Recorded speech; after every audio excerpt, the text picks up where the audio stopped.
I think what I would start by saying is it's one thing to look at a system and decide what needs to be changed. But I think even before we do that, we have to look at the system and decide what is supposed to be happening and whether that's happening at all. And if it's not, then why don't we start by doing that? And uh-oh. I'm going to say I also have a brand new computer, so this is going to be its own trick. The idea that we are sort of stuck with laws or stuck unable to get certain things that we want, I think is wrong at this point. What we have are sort of a series of laws that I think the state of California put together for its own convenience and finances that we are stuck with for better or worse, but that mean things we don't understand them to mean. But it is what it means nonetheless. And one of the examples of that, and I'll just see if I eventually get the ability to share, is the options that are available at different points in the system. So if probation determines that it's going to detain a young person, they have to find that certain conditions exist, right? First. And I think too, it's important to say that even the categories of mandatory detention are not mandatory detention. They are mandatory custody until a young person sees a judge. And there is nothing in California law that says that can't be immediate. There is nothing in California law that says a petition must be filed for a child to see a judge. And in fact, in other states, they do not have that. They routinely take young people in for a detention and release hearing prior to the filing of a petition, because if you look back at 636 and the detention hearing statute, it does not require the judge to review the charges and petitions. It's requiring a lot of other factors about the young person's life, but not the specific charges and petition. So what other states do and what California could do is file something that explains to the judge and to the young person the reasons that they were brought into custody. And I did send, I think, my slides, but maybe it's not going to go through, and that's fine. And if they do that, then all of the rest of the factors can be considered. That should happen immediately. And the way our statute is written, it says a young person should have a detention hearing as soon as possible, but in no event later than 24 hours after the filing of a petition. What we do in practice is do it within 24 hours of the filing of a petition. So that's sort of an automatic 48 hours or more in custody before this happens. I think that's far too long. I think a day in detention is too long, especially for a child who shouldn't be there at all, especially for a child who's going to be released by the judge or the DA is going to agree to release at the hearing. Why is that young person spending up to, frankly, 8 days, if you get arrested the day before Thanksgiving, 8 days in a juvenile detention facility only to be released? That's insane, in my opinion.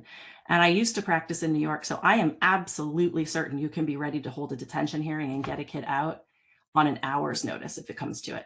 Because the way that you deal with that is there's a second bite at the apple. Because once you bring a system so far forward, it's understood that more information will be coming in and that you can use that more information at the hearing when the petition is filed, which is going to be in 48 hours if a young person is held at that first hearing, right? So I think we have to relook at the timing and rethink what actually do we need to know and what actually can be done and what is the law forcing us to do and what are we doing for our own convenience? Because it doesn't benefit a young person to sit in a cell for extra days if that was never going to have to happen. And I'm actually surprised routinely by the number of, oh good, I'm sort of on slide 7. The number of cases where a district attorney will come in and agree to a release where a young person has sat in detention. And I bring this up in particular because New York City had, and I think Chicago and a couple of other places have weekend detentions for young people. And the last report out of New York was that 75% of the young people brought in over the weekend for detention were released by the judge. That's astounding, and it should terrify all of us. Because if we are keeping that number of young people in detention on any given weekend that don't belong in there, frankly, I think that's a crime. So if we think of where there's just what probation has to do when it's even considering a detention. It has to look at whether the continuance in the home is contrary to the welfare of the child. That's the language of foster care. And that's what I mean when I say we've conflated a whole bunch of laws and put it together for our convenience and our financing. But that is not about what did the young person do. It is about their welfare in their home. And in order to detain, they have to find that it is contrary to their welfare. And they have to find specifics, be able to put together the specific circumstances that would lead up to that and make out reasonable efforts. If we switch slides, sort of where I was going, youth, when they are going to be held in custody, I think I did the first one where youth have to be held in custody, not detention, right? So if you're picked up and it's one of the 707Bs and you're brought directly to court to see a judge, you never have to go through detention, even though it was one of those cases. Youth who are detained, I think a lot of people think of detention as juvenile hall. Detention does not mean juvenile hall. Detention means removed from the home of your parent. You are detained away from the home of your parent. And one of the easiest ways to check yourself on that is to go over to the 300s and look at what happens when a young person is removed over there. They are detained. They don't go to juvenile hall, but they are detained, because that term means removed from the home of your parent. And it triggers a whole bunch of things. The statute for 636 for the detention hearing allows the court to detain in the juvenile hall or any other suitable placement, which is on my next slide. It doesn't require detention in the juvenile hall. And probation is allowed to operate non-secure detention facilities. So just by that fact, it doesn't have to be in a juvenile hall. And I think we often think, well, the first time a judge is ever going to see a case in the way that we currently practice is at the detention hearing. That's false. A judge has to review the probable cause for arrest within 48 hours. And I know there's a California Supreme Court case. It is not a full opinion on it can take up to 72 hours. And so we all think we have that 72-hour window. We're blowing by it on many occasions. But even the US Department of Justice has routinely held and found that the application of Gerstein and McLaughlin, which create that 48-hour probable cause review rule, apply to juvenile court. So, and a number of the circuits have held that as well.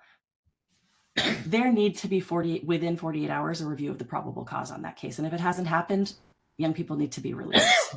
If we go to the next slide. And if we look at the detention hearing requirements, the judge also is going to have to review a report that's all about risk of foster care placement, continuation in the home, and reasonable efforts.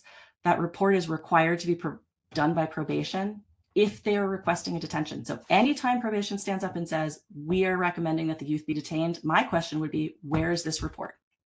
And the report must include the items here. Why are they being removed from their parents' care? That's the continuance in the home is contrary to their welfare component. Any 300 involvement that young person had, do they actually have to be continued to be detained for the detention reasons in addition to the other reasons? Or rather the juvenile justice reasons in addition to the others? And what services are available that might alleviate the need for this detention, even if they haven't been put into place yet, what exist, and whether there are any relatives who might be able to come forward and step in if the parent can't do it right now. That all has to be provided every single time probation requests a detention. If we go to the next slide. And before the court, they have to review that. They have to find that there's a prima facie case, which means that all of the elements of the petition or the charge, at least one charge, are met. Then they have to find that continuance in the home is contrary to the welfare, which again cannot be because of the severity of the charges, because the youth might run away, because the safety of the community. It has to be about their home environment and their welfare in that home. If they can't find that, there's no lawful basis for detention in the state of California, the way the code is currently written.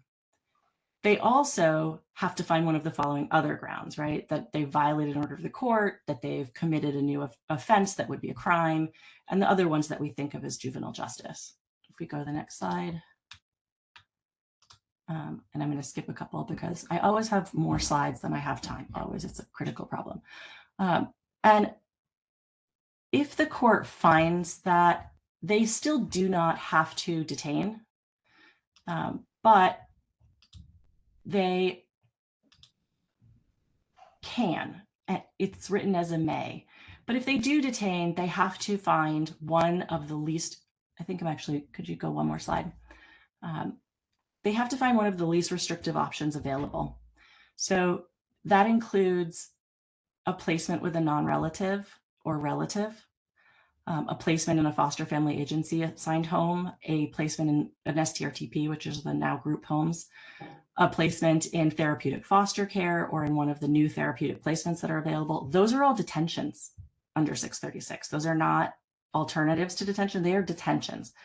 They are far less restrictive forms of detention, and I think we should be utilizing them wherever possible. But they also, some people are like, well, why would you want to detain with a relative versus release to a relative? Well, there's no such thing as a release to a relative, because if you've ordered a child not to return home, you've interfered with parental custody, and so you've issued a detention and removal order. Also, that order places a lot of additional services and entitlements into that family home that could be really useful for maintaining that young person in the community. So there's a lot of reasons to think of it differently as we go forward. And I'm just going to flag on my last slide, which I know we haven't been asked yet, that there are a whole host of new services and available to be utilized under the child welfare system. I think we need to push one slide there forward. And under the new Medicaid and Medicare laws, and some existing requirements under child welfare that we've just really never fully implemented on the delinquency side. And all of those could really expansively serve young people, either in less restrictive options for detention or in community-based settings. And I think a whole day could be spent just sort of going on about those, but they are really, some of them are really important to think about, because this is like the Medicaid rollout that we're having right now for young people is a first in the nation attempt at some of these community-based alternatives.